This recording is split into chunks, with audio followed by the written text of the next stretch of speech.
afternoon. Welcome to another edition of Lunch with a Lawyer. My name is attorney Devin Shanley with Peterson, Berk and Cross.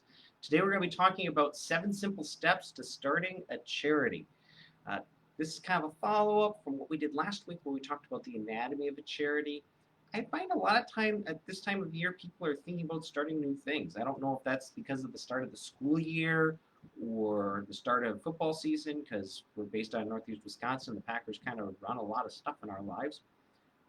Or if it's just the changing of seasons or people start to get ready for Christmas. But there's a lot of times people are thinking, how can I help? How can I outreach to others?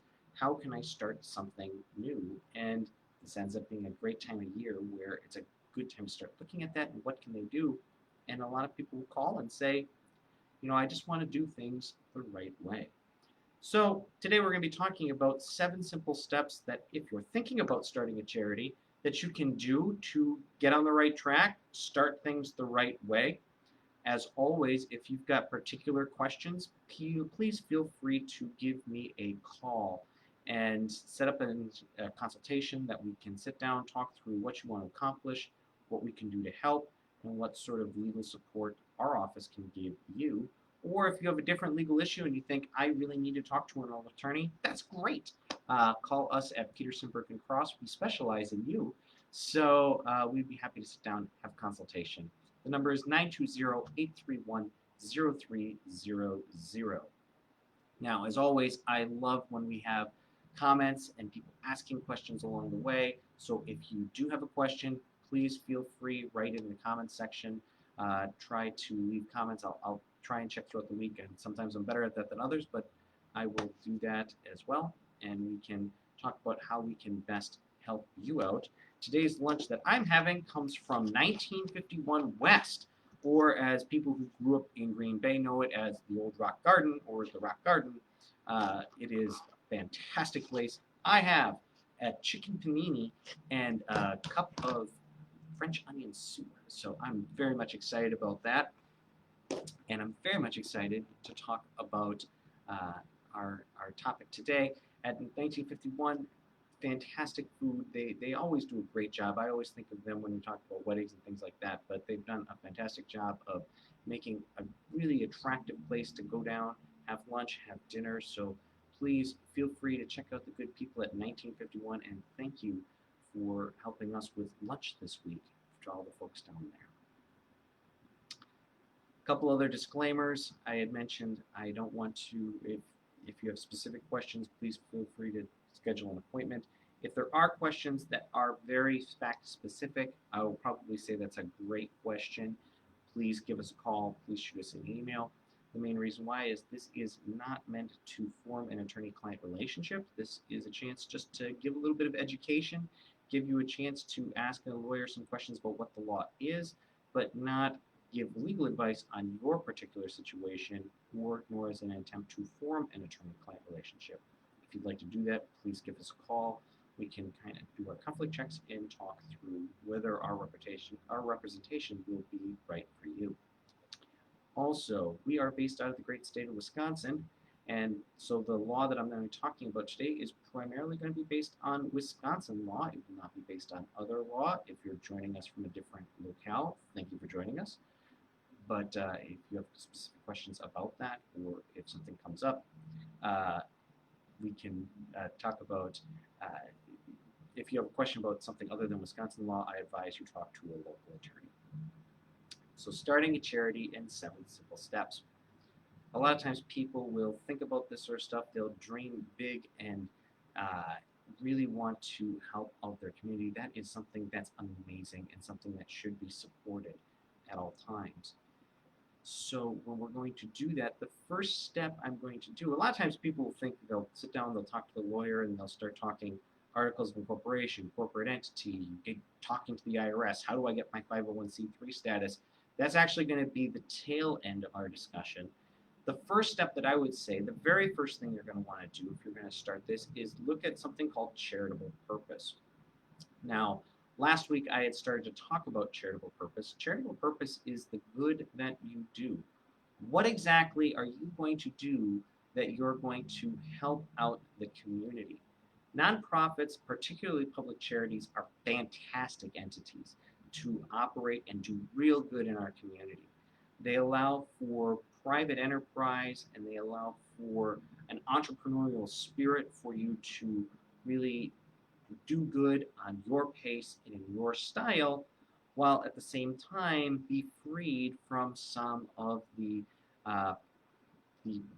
demands of owners and stockholders to demand profit and generate that for-profit businesses will get into.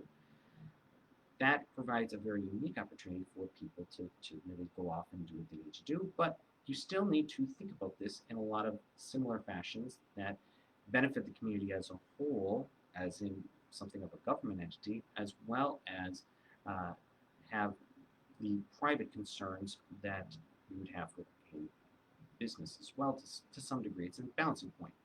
And the charitable purpose is that point where we really try to hammer that home. What do you do? Are you there to educate people? Are you there to promote sporting? Are you there to protect the environment? Are you there to provide housing assistance, credit assistance? What is it that you do? And this is an important thing to really hammer home and really understand. What communities do you serve? What's your goal? How are you going to make your community a better place? And the more defined that you can make that, both in a flexibility standpoint, so you can serve as many people as possible, but in a very definite standpoint, so you can stand out, the better you're going to be. And the more that charitable purpose can then be integrated into all of the other steps. Because once we have that, once you build that into the very guts, the very DNA of your organization, the more dynamic an organization you're going to be able to develop, and the more you're going to be able to stand out from your competitors, whether they be the competitors in the government area, the private business area, or even against other nonprofits as you're competing for limited resources and different opportunities. The second is going to be to form a business plan. Now, one of my great pet peeves whenever I talk about any phase of a nonprofit is people that come in with two very different extreme reactions to how one of these organizations run.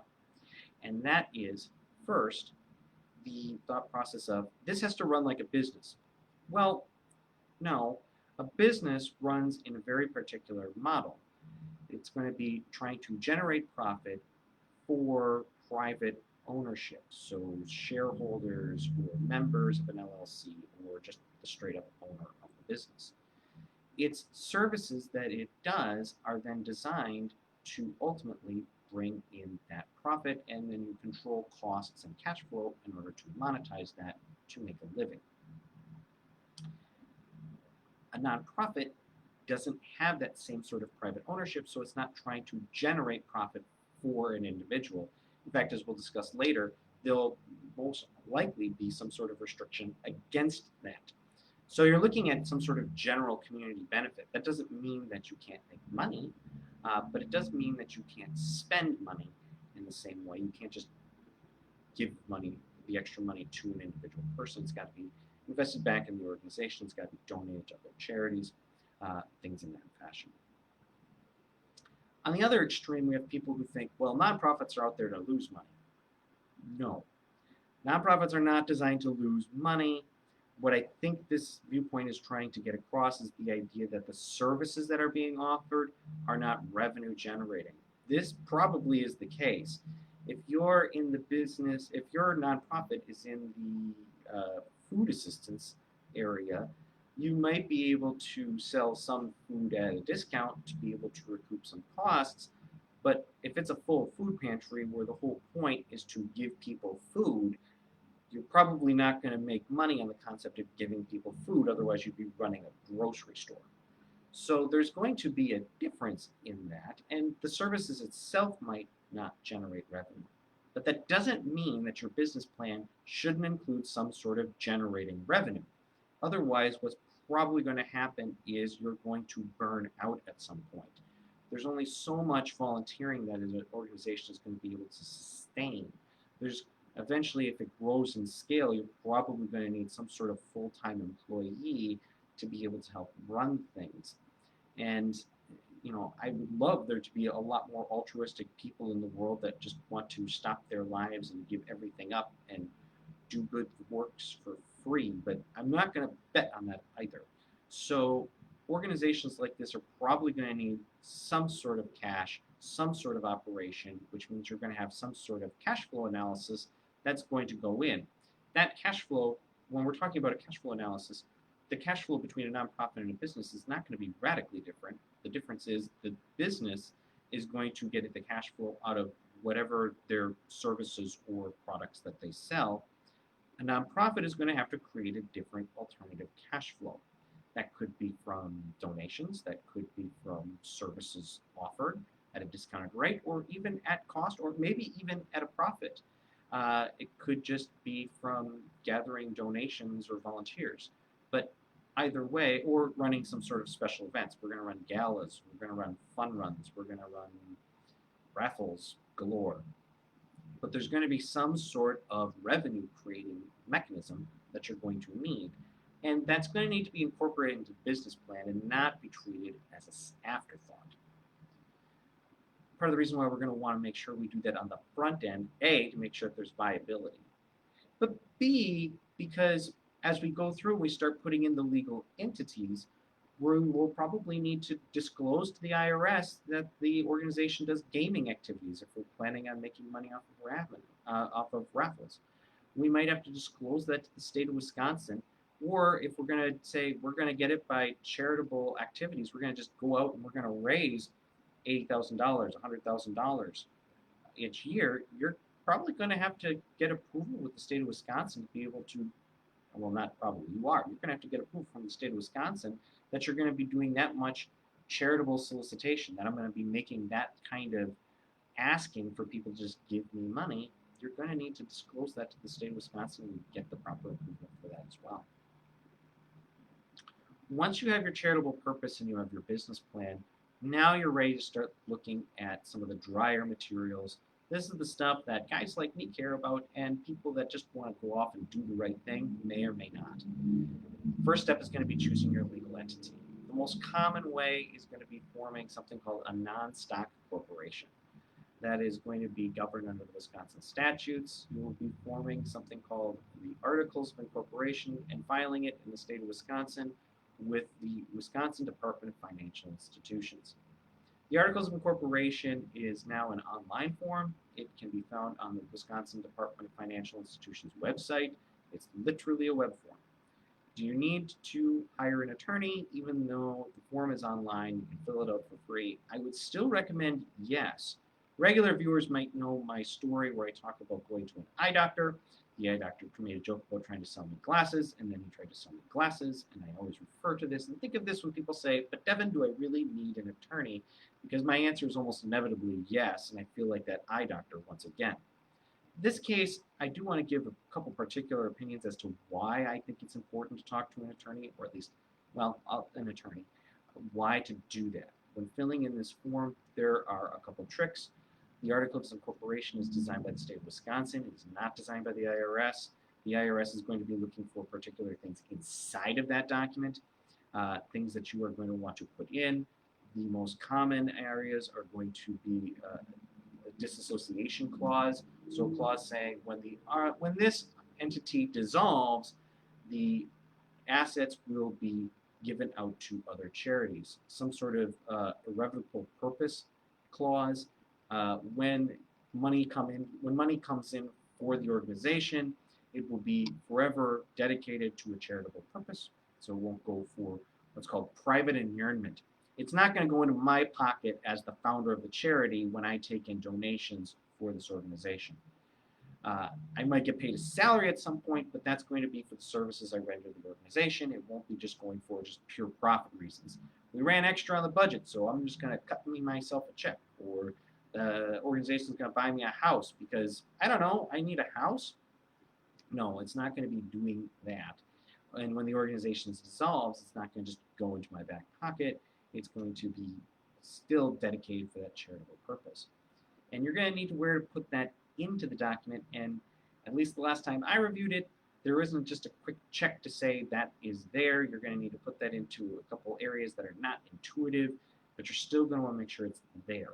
There are a few other very basic sort of things that you check a wrong box and all of a sudden you've got to file some sort of amendment or correction instrument in order to get all of the boxes checked for the IRS, but the state of Wisconsin may or may not care about the same thing. So I would still consult with an attorney about that, but it's a relatively easy form to complete. There are other legal entities that you can form. You can form a charity out of an LLC. You can form a charity out of just a sole proprietorship and not even form a legal entity. I would advise against that. The main reason why is as we get to applying with the IRS, it's going to be easier for the IRS to understand a corporate entity rather than some others, but not impossible. So just for ease of operation, there is a lot of formality in a corporate form versus some other forms, but that formality is going to serve you best as you get 20 years out and you're replacing leaders and trying to understand who's doing what and how does that go. Having those structured rules from a corporate entity is very, very helpful, and the non-stock entity makes it a lot easier to work with in the state of Wisconsin. So I generally recommend that. Again, for your specific circumstances, talk to an attorney, have a good understanding of what the corporate forms are and what sort of ways that you could be organized, but having a general organization is a good idea. After you form your legal entity, there's going to be two steps that are going to be pretty closely related. The first is going to be choosing and recruiting your leaders.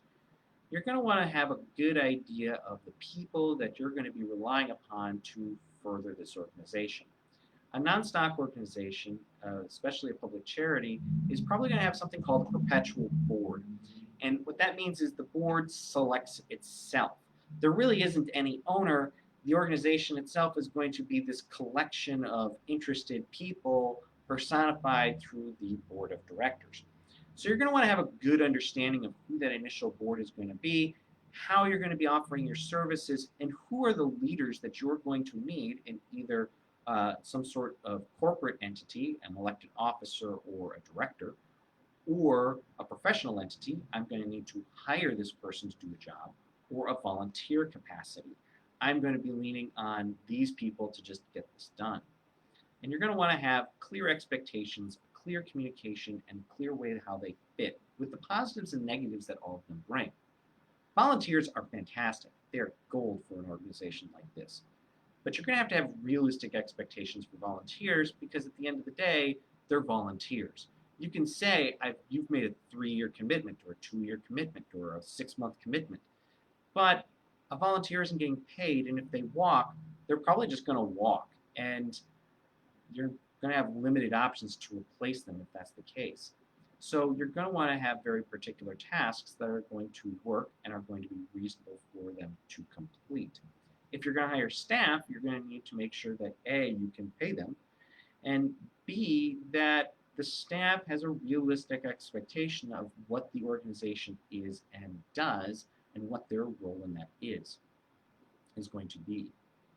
If you're going to have board of directors, you're going to want to make sure that they have terms, that they're going to have realistic expectations like any other volunteer, but also a realistic understanding of the duties that they have, because unlike a random volunteer who's just kind of filling bags at a pantry, if you're going to have someone sit on the board of the pantry, they're going to be taking on some sort of fiduciary duty to the organization itself. They're going to have duties, and we covered this last week, a duty of care, a duty of loyalty, and a duty of obedience that you'd have in just about any other corporate form that they should be aware of, that they're going to take seriously, and that you're going to be recruiting responsible individuals who are going to believe in what you do to be able to accomplish the goals of the organization you've set out. Particularly, you're going to want to have a good understanding of who your initial board is, who your initial leaders are going to be, and what they can accomplish. Once you have your leaders and you know who the people are going to be, that you're going to be who your team is, you're going to want to adopt bylaws. Bylaws are the internal rules of an organization. They tell you how often does the board of directors meet. They tell you where do they meet. They tell you how do you put out notice that the board of directors is going to be meeting? How many people are needed in order to have a real vote occur? That's something called quorum. How long do all of these people serve?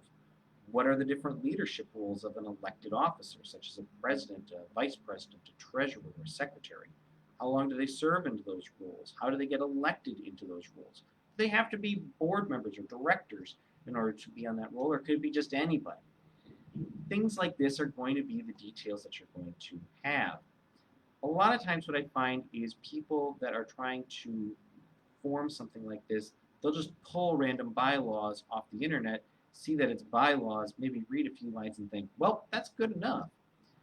Instead, what I'd recommend is make sure you understand them, understand the nit and grit. Maybe take a moment or two to talk to people who've sat on boards before, some of the bylaws or some of the practices that they've liked, or talk to an attorney like me to talk about what sort of clauses in bylaws are going to be important that are going to allow you to do what you need to do. A very common clause that I sometimes see in a contemporary bylaws, something that I don't always, is something about e-meetings. As we live in a day and age where it's hard to gather people together, can your board meet on Zoom? Can they meet on a conference call? Can they make decisions by email instead of meeting? These start to become important in these times, and if your bylaws don't have clear answers for it, and then somebody says, hey, wait a second, I never really agreed to that, or we didn't really officially agree to that, I thought this was just a conversation in an email chain, that starts to become important. So make sure that when you're adopting your bylaws, you know, and all of your board members have a good understanding of what those are. And if you're going to come into a board, that you have the freedom and say, I'd like to see a copy of the bylaws, because that is going to be important. And that the bylaws are something that maybe you're not intimately familiar with, but you do have a very good understanding of. Once you have your bylaws, you have your leadership team, you've formed your legal entity, you have a general business plan in place, and most importantly, you have your charitable purpose, you know what the organization is about, it's time to start looking into gaining your charitable status with the IRS. There are two basic forms to allow you to do this. One is called the 1023, and the other is called the 1023-EZ. The 1023-EZ is an online form that is very easy to fill out. Charges, I believe the filing fee right now is $275. It is completely online with the IRS. It takes probably about, I'd say about a half hour to complete, depending upon what the questions are and how much you need to consult with some of the technical questions that are there on the screen when they're asked, and the IRS tends to process these faster. It's a general, lighter, easier experience that streamlines the process for smaller charities. Now, one thing that you have to be aware of is that there is a very long questionnaire that the IRS puts out that you have to answer and make sure that you are eligible to apply for this. The most common test that everybody knows, or that a lot of people who know about this one knows, is the test of income. You have to expect or have had less than $50,000 over the last 3 years, or what you project in the next 3 years as well. You have to have less than $250,000 of assets on hand as well. If you have over that, or you expect to have over that, or if you have more assets than $250,000, then a 1023-EZ isn't for you. There are also a lot of very particular technical questions that you'll ask.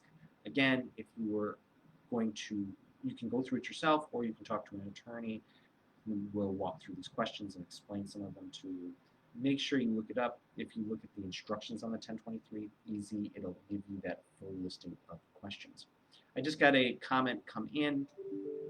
What are the startup costs I should budget for when getting started? Do I have an office to rent, hire an accountant, etc.?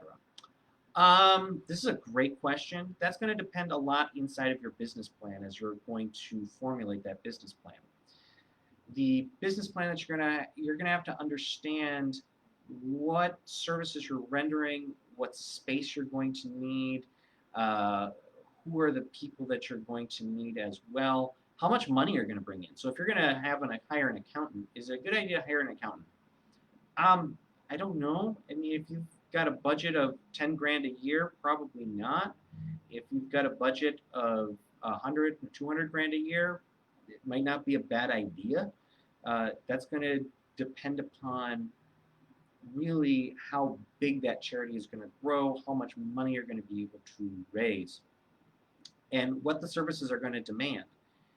If uh, if you have a nonprofit, I'm trying to think of a nonprofit where a space wouldn't be required. Um, let's say you have a nonprofit where you raise money. If you have a nonprofit that is going to be a youth sports league, so in this case, you're going to be going to some of the public parks, maybe buying some uniforms, organizing a few teams, and letting kids play. Kids about, let's say, 7 to 10 play flag football. Are you going to need an office space for that? Probably not.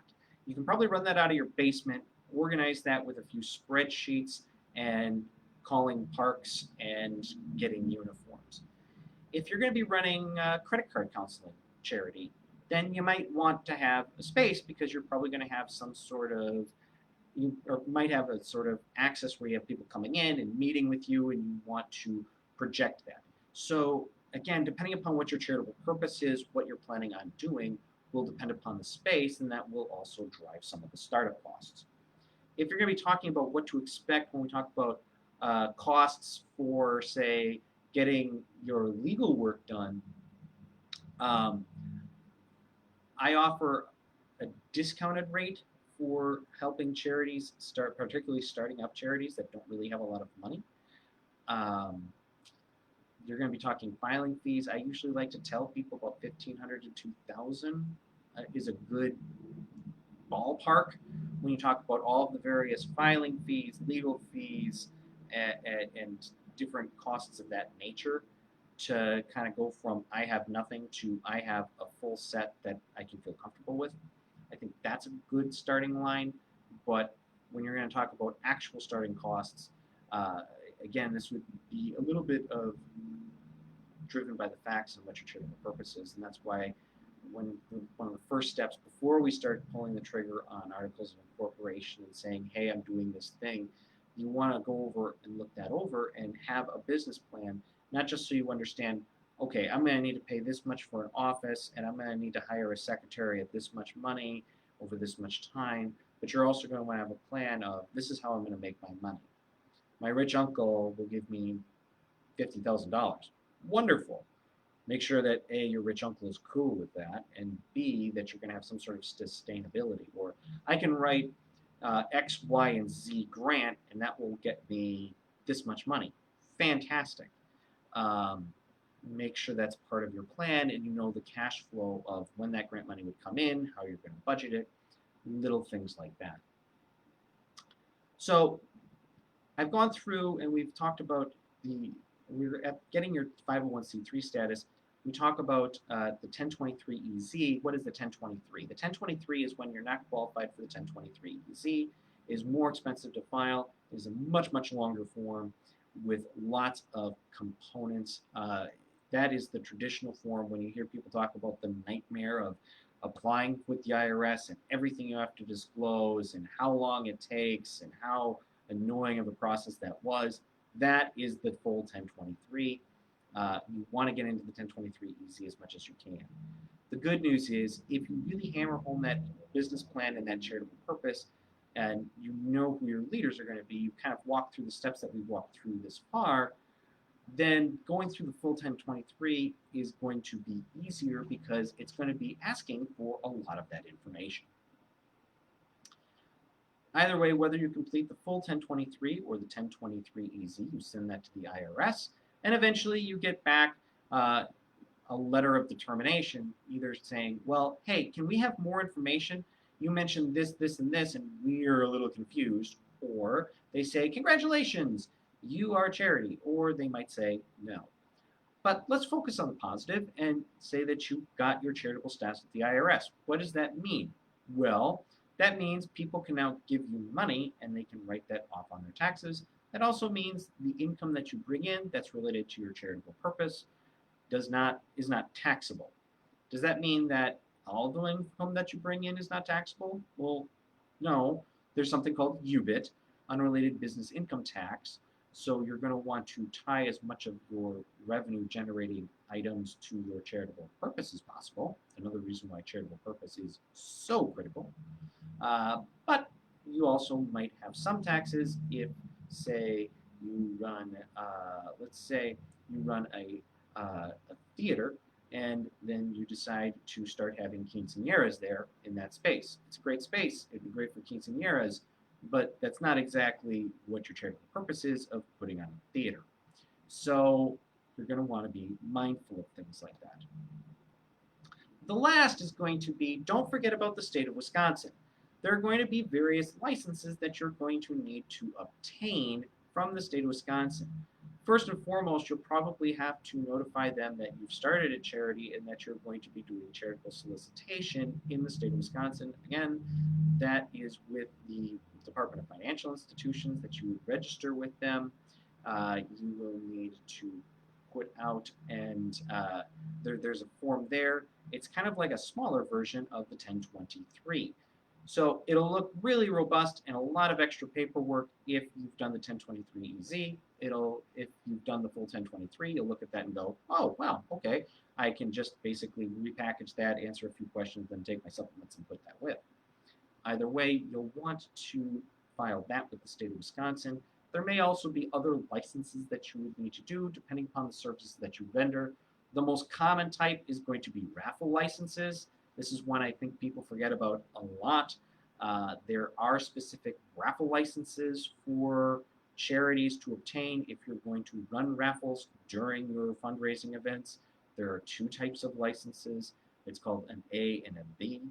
The A, essentially one license is for raffles that are run that day. Think your 50-50 raffles where you get the tickets and you tear it off and then they run it and you have to be present to win. That's a type A license.